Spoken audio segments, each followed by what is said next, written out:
प्यारे बच्चों, आज कौन सा दिन है?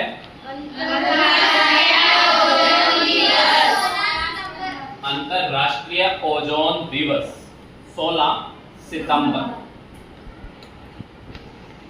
यह दिवस पूरे ही विश्व में ओजोन परत, जो कि हमारे वायुमंडल की एक महत्वपूर्ण परत होती है, उसकी संरक्षण के लिए मनाया जाता है।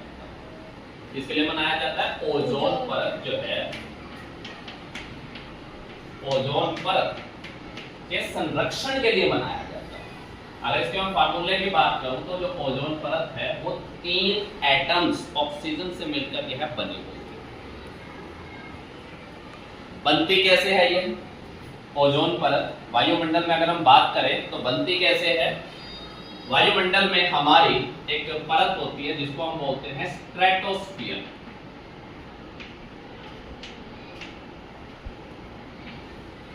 क्या होती है?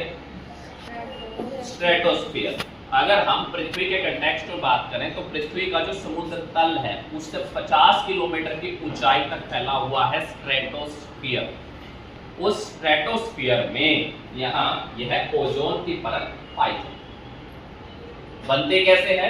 इस स्ट्रेटोस्फीयर में ऑक्सीजन मॉलिक्यूल होते हैं, O2। क्या होते हैं? O2 molecule. जैसे ही ये O2 मॉलिक्यूल या तो एक क्लोरीन एटम से टूटेंगे या फिर जो होता है यूवी रेज से टूटते हैं, तो जब ये टूटते हैं तो यहाँ पर ये ऑक्सीजन एटम बना देते हैं। हर ऑक्सीजन का मॉलिक्यूल एक एटम बना देगा, अलग अलग हो जाता है। और ये जो अलग अलग एटम हैं ये फिर से ऑक्सीजन के साथ अभिक्रिया करके O3 यानी ओजोन का निर्माण करते हैं। ये हुआ इसका बनना। अब ये आता है कि हम ये संरक्षण का जो दिवस है वो क्यों मना रहे हैं? ओजोन को हम संरक्षित क्यों करना चाहते हैं? क्यों? क्योंकि जो ओजोन है वो एक ऐसी गैस है जो कि हमारे स्ट्रेटोस्फीयर में उपस्थित होती है। यह है सूर्य से आने वाली पराबैंगनी किरणें। किससे बचाती है ये? सूर्य से आने वाली पराबैंगनी। ये तरह की किरणें होती हैं जो कि सूर्य के प्रकाश में उपस्थित होती हैं। इनको यह धरती पर आने से रोकती है। पराबैंगनी किरणें को यहाँ पर यह धरती पर आने से ओजोन लेयर रोकती है। क्यों रोकती? आखिर सूर्य की इन हानिकारक किरणों में ऐसा क्या हानिकारक तत्व है जिसको ये रोकती है? क्या होता है कि ये जो पराबैंगनी किरणें हैं ये इतनी खतरनाक होती हैं कि अगर यह धरती पर आ जाए, ठीक है, जंतुओं पर इसका खतरा होता है अलग से, जमीन पर होता है अलग से। बेसिकली क्या होता है, जो मनुष्य है उसके अस्तित्व पर इसका खतरा हो सकता है। कैसे? अगर यह हमारे यहाँ पर जो होता है संपर्क में आ जाए तो सबसे पहले टच हो गया हमारा आइज। जो आइज है इससे हमें मोतियाबिंद का खतरा हो सकता है। किसका खतरा? आइज में मोतियाबिंद का। उसके बाद यहाँ पर जो होता है त्वचा के ऊपर ये जहां जहां टच करेगी उसको जलाना शुरू कर देगी, क्योंकि इतनी गर्म यहाँ पर ये किरणें होती है, उसको झुलसाना शुरू कर देती है। ठीक है। और अगर यहाँ पे इसका शब्द पर जाओ तो परा शब्द है, इंग्लिश में इसको हम बोलते हैं अल्ट्रा। अल्ट्रा मतलब बिल्कुल माइन्यूट से माइन्यूट, छोटी से छोटी, यानी ये हमारे जो स्किन के पोर्स होते हैं उसमें आसानी से चली जाती है। और जब स्किन के पोर्स में ही आसानी से चली जाएगी तो यह हमारी कोशिकाओं पर अटैक कर सकती है। किस पर? जब ये कोशिकाओं के अंदर चली गई तो कोशिकाओं में एक बेसिक सा होता है हमारा एलिमेंट जिसको हम बोलते हैं डीएनए। क्या बोलते हैं? डीएनए। ये जो डीएनए है ये माता पिता से बच्चों में स्थानांतरित होते हैं। ठीक है। और क्या करते हैं? यह हमारे जीवन जीने के लिए बहुत ही ज्यादा जरूरी होते हैं। डीएनए हमारे जो पूरा शरीर है उसकी जितनी क्रियाविधि है वो सारी की सारी डीएनए के द्वारा संचालित होती है। अब जब ये यहाँ पर डीएनए के पास जाती हैं तो ये डीएनए जो होता है ये इसकी गर्मी के कारण टूट जाता है। इसकी जो संरचना है डीएनए की वो चेंज हो जाती है। और जब इसकी संरचना में चेंज होगा, परिवर्तन होगा, तो यह परिवर्तन जो है ये हमारे में कैंसर का कारण बनता है।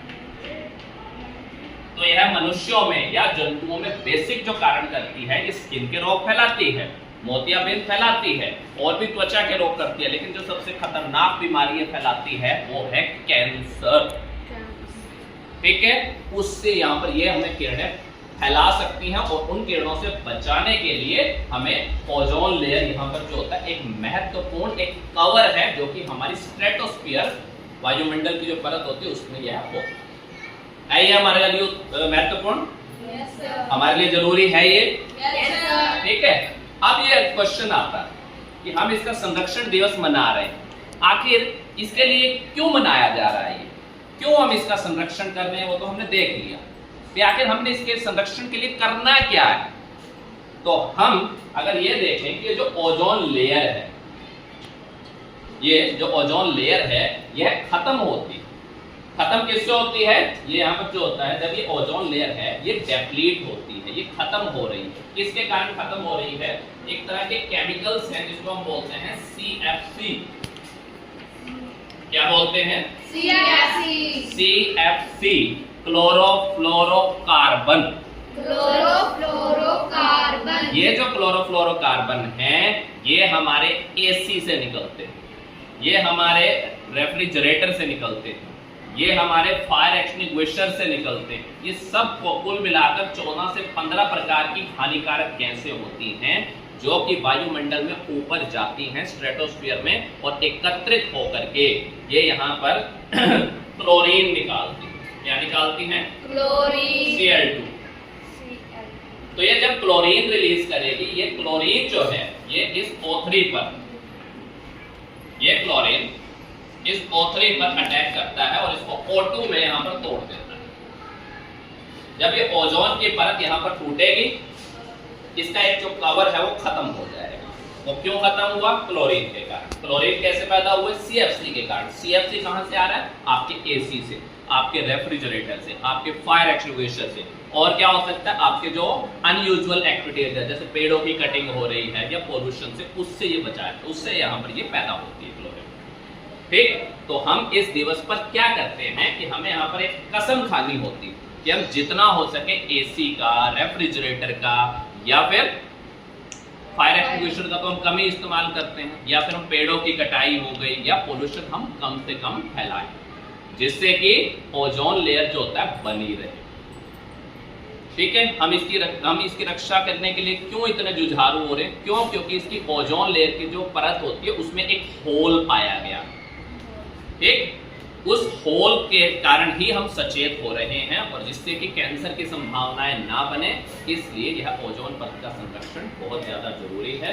और आशा है कि हम इस दिवस पर यह ध्यान रखेंगे कि जितना हो सके हम पोल्यूशन कम से कम करेंगे और अपने लेवल पर AC, रेफ्रिजरेटर का कम से कम इस्तेमाल करें।